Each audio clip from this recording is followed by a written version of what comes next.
राम राम बहन भाइयों माताओं, ज्ञान का 99 में आप सबका स्वागत है। श्रीमद् भागवत महापुराण चतुर्थ स्कंद का चौथा दिन हम सब मिलके सुनते हैं। श्री कृष्ण भगवान की जय।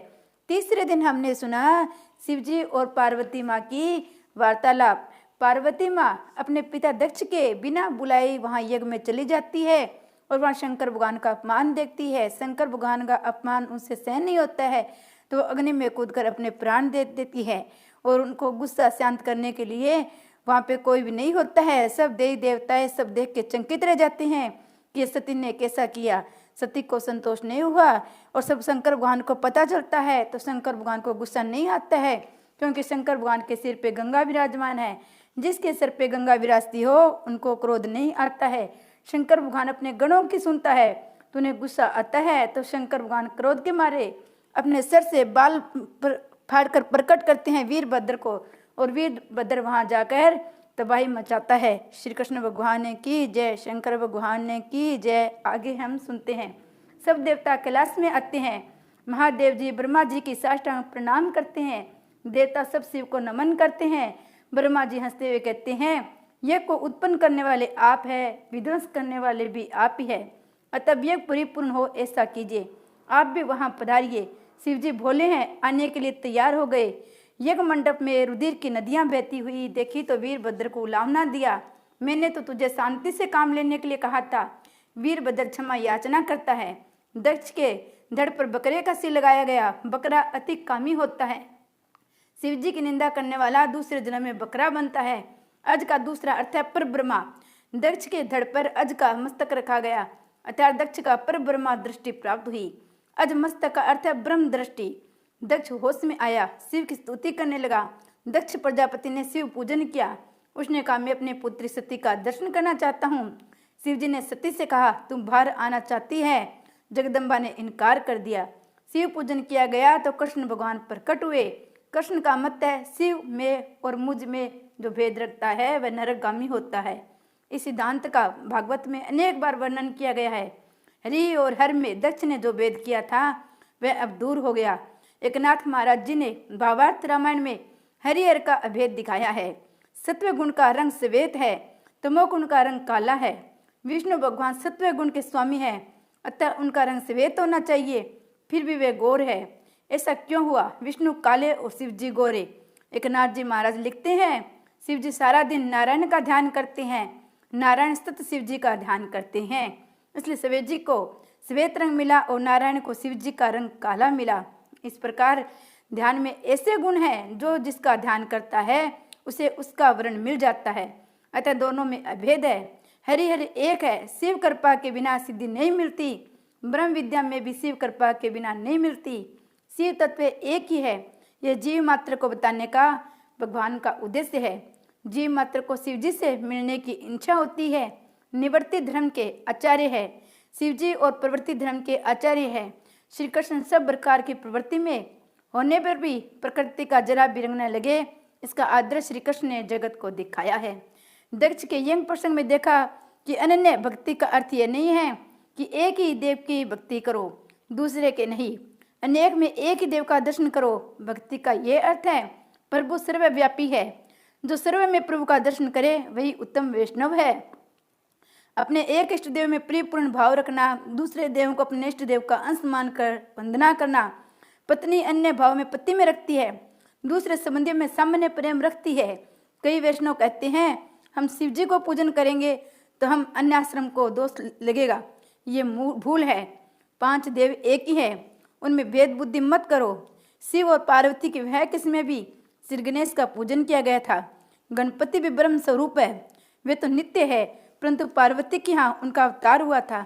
भले इन सब की भक्ति करो, परंतु यदि बाल कृष्ण की सेवा न करोगे तो सभी पूजा निष्फल होगी। बाल कृष्ण प्रेम का दान करते हैं। इस प्रेम के बिना ज्ञान शुष्क है। प्रेम के बिना ज्ञान ही शोभा नहीं। दक्ष प्रजापति ने यज्ञ किया, उसने भेद बुद्धि रखने के कारण शिव जी की पूजा नहीं की, अतः उसके युग में विघ्न आया। ये शरीर पचा तन है, पंच तत्वों का शरीर रचा हुआ है। एक एक तत्व का एक एक देव है। इस पंच तत्व के 5 प्रधान देव निम्न हैं। पृथ्वी तत्व गणेश, गणेश की उपासना से विघ्नों का नाश होता है। गणेश विघ्न करता है। गणेश पूजन से तुम्हारे सत्कार्य में विघ्न नहीं आएगा। जल तत्व है शिव। शिव की उपासना करने से ज्ञान मिलता है। तेज तत्व है सूर्य। सूर्य की उपासना हम निरोगी बनाती है। आरोग्य भास्करात इंचेत। पृथ्वी पर सूर्य प्रत्यक्ष साक्षात देव है। एक नास्तिक ने मुझसे भगवान के दर्शन करने के लिए कहा। मैंने सूर्य की ओर इंगित करके कहा, यही साक्षात परमात्मा है। प्रतिदिन कम से कम 11 सूर्य नमस्कार जरूर करो। वायु तत्व माता। माता पार्वती की उपासना धन देती है। आकाश तत्व विष्णु। विष्णु की उपासना प्रेम देती है और प्रेम बढ़ाती भी है। सूर्य की पूजा से तुम्हें अच्छा और आरोग्य मिलेगा। शिव जी के पूजन से तुम्हें ज्ञान लाभ होगा। पार्वती की पूजा से संपत्ति होने पर भी प्राप्त होगा। बुद्धि शरीर संपत्ति के होने पर भी श्री कृष्ण की सेवा न करोगे तो बात नहीं बनेगी। श्री कृष्ण प्रेम दाता है। द्वारकाधीश की सेवा स्मरण में तन्मय होने के बाद यदि प्रजापति दक्ष ने शिव जी की पूजा छोड़ दी होती तो कोई हर्ज नहीं था, किंतु उसके दिल में वैर भाव था। उसने कुभाव से यज्ञ किया, अतः यज्ञ पाप रूप हुआ। जीवी दक्ष है और शुद्ध गुरु शिव जी है। शरीर को सादंगी में रखो। शरीर एक मुट्ठी भर भस्मी है, अतः उसका अनावश्यक श्रृंगार और लालन छोड़ दो। यह है शिव जी का उपदेश। इसलिए तो वे अपने शरीर पर भस्म लगाते हैं। शरीर का श्रृंगार छोड़ दो। मानव जीवन तपस्या के लिए है। जो तप नहीं करता उसका पतन होता है। मानव जीवन का लक्ष्य भोग नहीं भजन है, ईश्वर भजन है। समभाव और सद्भाव सिद्ध करने के लिए सत्संग की जरूरत है। समभाव तब सिद्ध होता है जब हरेक जड़ चेतन को और ईश्वर की भावना जागो। मानव अवतार परमात्मा की आराधना और तप करने के लिए है। पशु भी भोगों का उपभोग करते हैं। यदि मनुष्य केवल भोग के पीछे दीवाना हो जाए तो फिर उसमें और पशु में कौन सा भेद रह जाएगा। प्रभु ने मनुष्य की बुद्धि दी है, ज्ञान दिया है, पशु को कुछ नहीं दिया है। आने वाले कल की चिंता मानव कर सकता है, पशु नहीं। न तो देव तप कर सकते हैं न पशु। देव पुण्य का उपभोग कर सकते हैं, तपस्या का अधिकार केवल मनुष्य को है। मनुष्य विवेक पूर्वक भोग का भी उपभोग कर सकता है। मनुष्य जीवन विविध प्रकार के तप करने के लिए है। तप के कई प्रकार हैं। कष्ट सहते हुए सत्कर्म करना तप है। उपासना भी तप है। पूर्णिमा अमावस्या के दिन पवित्र माने गए हैं, उन दिनों अनशन करना चाहिए। परोपकार में शरीर को लीन करना भी तप है। गीता जी में तप की व्याख्या करते हुए कहा गया है, भाव से सुधि रिच पो मान समुचयते। भावास सुधि बड़ा तप है। सभी में ईश्वर का भाव रखना भी तप है। सभी में ईश्वर विराजित है, ऐसा अनुभव करना महान तप है। अर्थात अंतकरण की पवित्रता से हृदय में सदा सर्वदा शांति और प्रसन्नता रहेगी। प्रिय और सत्य बोलना वाणी का तप है। पवित्रता, सरलता, ब्रह्मचर्य, अहिंसा शरीर और संबंधित तप है। सभी के प्रति समभाव सद्भाव रखने वाले के मन में कभी काम प्रवेश नहीं कर सकता। विकार और वासना को नष्ट करने का यही श्रेष्ठ उपाय है। जो सभी को सद्भाव रखे, सभी में ईश्वर के अंश का अनुभव करे, वह सफल होता है। प्रजापति दक्ष ने यज्ञ में शुद्ध भाव सम न रखा, अतः उसे दुख सहना पड़ा। उसका यज्ञ से कल्याण न हो पाया, क्योंकि उसने शिव जी के प्रति कुभाव रखकर यज्ञ किया था। दक्ष ने यज्ञ करते हुए भी हृदय में दुर्भावना रखी, शिव जी की वह पूजा नहीं करेगा। इसी कारण से यज्ञ कार्य में बाधा उपस्थित हुई। अतः किसी की भी और कुभाव न रखो, तभी धर्म सफल होता है। सद्भाव रहित होने के कारण दक्ष का धर्म कार्य अधर्म कार्य हो गया। प्रजापति दक्ष के यज्ञ की कथा का उद्देश्य हरिहर को अभेद बतलाने का है। शिव चरित्र की यह कथा वक्ता और श्रोता के पापों की भस्मीभूत करने वाली है। अधर्म के वंशजों में सावधान रहो। चौथे स्कंद के 8वें अध्याय के प्रथम 5 श्लोकों में अधर्मकों के वंशजों का उल्लेख है। ये श्लोक महत्व के हैं। पुण्य न कर सको तो कोई बात नहीं, किंतु पाप तो कभी मत करो। अधर्म की पत्नी का नाम है मर्षा देवी। मिथ्या भाषण करने का बुरा स्वभाव, उसी में से दंभ का जन्म हुआ। लोग वैष्णव तो कहलाना चाहते हैं, किंतु सच्चा वैष्णव होने की इच्छा कोई रखता नहीं है। दंभ का पुत्र लोभ और लोभ का पुत्र है क्रोध। क्रोध की पुत्री दारुक्ति अर्थात कर्कशवाणी है। महाभारत के युद्ध में रामायण के कर्ण प्रसंगों के मूल इस कर्कश वाणी में ही है। पैर फिसलने से जब दुर्योधन गिर पड़ा तो भीम ने कहा, अंध से पुत्र अंध। दुर्योधन ने इन शब्दों से लज्जा और अपमान का अनुभव किया। परिणामत महाभारत का दारुण युद्ध छिड़ गया। सीता जी ने वन में लक्ष्मण की कर्कश वाणी से भर्त्सना की तो उनको इच्छा न होते भी मारीच राक्षस के छल भर शब्दों का पीछा करना पड़ा। लक्ष्मण की अनुपस्थिति में रावण सीता जी को उठा ले गया और रामायण का आरंभ हुआ। अतः कर्कश वाणी का प्रयोग कभी मत करो, मात्र इस दुर्गुण से बच पाओगे तो भी बहुत कुछ हो जाएगा। कर्कश वाणी से कली उत्पन्न होती है, कली कलह का ही रूप है। भागवत का उद्देश्य है इंद्रियों को हरि रस में डुबोए रखना। नामदेव दर्जी का, गोरा कुमार का, सेना नाई का काम करते थे। उन्होंने अपने अपने काम धंधों से ज्ञान पाया। व्यवहार शुद्धि के कारण उनका बेड़ा पार हो गया। अब अर्थ प्रकरण का आरंभ होता है। शांति संपत्ति से नहीं किंतु स्वयं सदाचार और अच्छे संस्कारों से प्राप्त होता है। संपत्ति से विकार वासना बढ़ती है। अतः धर्म का प्रकरण पहले आता है, अर्थ का बाद में। अब ध्रुव जी का आख्यान आ रहा है। उतानपाद की कथा जीव मात्र की कथा है। श्री ध्रुव भगवान ने की जय। मैत्री जी ने मनु महाराज की 3 कन्याओं के वंश का वर्णन किया है। मनु महाराज के 2 पुत्र थे। प्रियव्रत और उतानपाद की कथा का वर्णन है। उतानपाद की 2 पत्नियां थी, सुरुचि और सुनीति। सुरुचि के पुत्र का नाम था उत्तम और सुनीति के पुत्र का नाम था ध्रुव। जीव मात्र उतानपाद है। माता के गर्भ में रहने वाले सभी जीव उतानपाद है। जन्म के समय पहले सिर और फिर पांव बाहर आते हैं। जिनके पैर पहले ऊपर हो फिर नीचे हो गए हो वही उतानपाद है। जिसके पांव ऊपर और नीचे वह उतानपाद है। जन्म के समय सभी की ऐसी ही दशा होती है। जीव मात्र की 2 पत्नियां होती है, सुरुचि और सुनीति। मनुष्य मात्र को सुरुचि ही प्रिय लगती है। इंद्रियों को जो भी मांगे उन विषयों का उपभोग करने की इच्छा ही सुरुचि है। सुरुचि का अर्थ है वासना। आजकल तो सभी को ही रुचि प्यारी लगती है।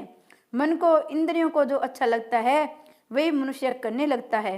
वह न तो शास्त्र से पूछता है, न धर्म पूछता है, न संतों से। रुचि का अर्थ है मन पसंद इच्छा। मन जो भी मांगे उन्हीं भोगों में लीन होने की आतुर बने, वह रुचि का दास है। जिसे रुचि से प्यार होगा उसे नीति कैसे प्यारी लग सकती है। नीति भले ही विरोध करे फिर भी इंद्रियां तो संभावतया विषयों की ओर ही दौड़ती है। जीव को जो भी मांगे वह सब उसे मत दो। कई लोग सुपारी खाए बिना नहीं रह सकते। सुपारी वैसे तो ठीक है किंतु प्रमाण से अधिक खाने पर वह मनुष्य को सहमी नहीं रख सकती। मनुष्य मात्र को सुनीति अर्थात नीति से अधिक प्रेम नहीं है। वह प्यारी रानी नहीं है। मनुष्य की सुनीति से नहीं सुरुचि से ही प्रेम है। जीव मात्र के लिए ये बात तो सही है, इसलिए उसे सदाचार युक्त स्वयं भरा जीवन नहीं भाता। जीव वासना के अधीन होकर विलासी जीवन जीना चाहता है। जीव मात्र नीति के अधीन नहीं रहना चाहता। वह सोचता है सुरुचि के अधीन होने से उत्तम फल मिलेगा। सुरुचि का फल उत्तम है, इसी से सुरुचि के पुत्र का नाम उत्तम है। उद ईश्वर तम बराबर अंधकार। अंधकार अज्ञान है। ईश्वर के स्वरूप का अज्ञान ही उत्तम का स्वरूप है। इंद्रियों के दास होने पर ईश्वर स्वरूप का ज्ञान नहीं हो पाएगा। जो सुरुचि में फंसा है, विलासी जीवन जीता है, उसे ईश्वर के स्वरूप का ज्ञान नहीं हो सकता। वह ईश्वर को पहचान नहीं सकता। ईश्वर का ज्ञान विलासी को नहीं हो सकता, विरक्त को ही हो सकता है। गीता जी से पूछो कि कैसे व्यक्ति को ईश्वर का ज्ञान हो सकता है। जिससे सात्विक गुण की बुद्धि होती है उसी का ज्ञान प्राप्त होता है। सात्विक गुण की बुद्धि स्वयं पूर्ण सदाचारी जीवन जीने से होती है। केवल शब्द ज्ञान नहीं है। उत्तम विषय क्षणिक सुख देता है और वह उत्तम सुख क्षणिक विषय आनंद है। इंद्रियों और विषयों के सहयोग से जो क्षणिक सुख मिलता है वह सुख नहीं, सुख का केवल आभास ही होता है। खुजली को खुजलाने से सुख नहीं, सुख का आभास ही हो पाता है। मनुष्य को हरेक इंद्रियों का विषय उपभोग आकांक्षा होती है। सियानापन वैसे आता तो है किंतु वह स्थायी नहीं हो पाता। इंद्रियां और विषय के सहयोग से क्षणिक सुख मिल पाता है। भोजन सरस होगा तो जरूर से भी ज्यादा खा लिया जाएगा, जिससे अजीर्ण होगा। फिर ऊपर से अनापाचन की गोलियां लेनी पड़ेगी। ऐसे समय में रुचि और खाने की कहती है किंतु नीति मना करती है। स्वामी शंकराचार्य जी इसीलिए तो आज्ञा देते हैं कि स्वादिष्ट अन्न की याचना मत करो। देह वसात जो भी प्राप्त हो उसी से संतुष्ट हो जाओ। स्वादिष्ट भोजन करने वाला भजन नहीं कर पाएगा। नीति का फल आरंभ में कष्टदायी होते हुए भी अंत में सुखदायी है, जबकि विषयानंद का आरंभ में परिणाम सुखदायी होने पर भी उसका परिणाम दुखी होता है। जिसका जीवन शुद्ध है, पवित्र है, उसी का भजनानंद मिलता है, वही आनंद टिकाऊ होता है। नित्य के अधीन रहकर जो पवित्र जीवन जीता है, उसी को ईश्वर का ज्ञान मिलता है। सुनीति से ध्रुव मिलता है, सुनीति का फल ध्रुव है, सुनीति का पुत्र ध्रुव है। ध्रुव का तात्पर्य है अविनाशी, अनंत सुख का, ब्रह्मानंद का कभी विनाश नहीं होता। जो नित्य के अधीन रहेगा उसे ध्रुव सा ब्रह्मानंद प्राप्त होगा। मनुष्य यदि सुनीति के अधीन होता है तो सदाचारी बनता है, यदि वह मात्र रुचि के अधीन होता है तो दुराचारी होता है। तुम्हारे सामने ये दो आनंद है, विषयानंद और परमानंद। तुम्हें किसे पसंद करोगे? भजनानंद ही पसंद करने योग्य है। पहले आनंद क्षणिक सुख देता है और उसका परिणाम दुखद होता है। दूसरा आनंद शुरू में तो कष्टदायी है किंतु अंत में सुखदायी है। दो यात्रा मित्र मिलने चले। श्री कृष्ण भगवान ने की जय।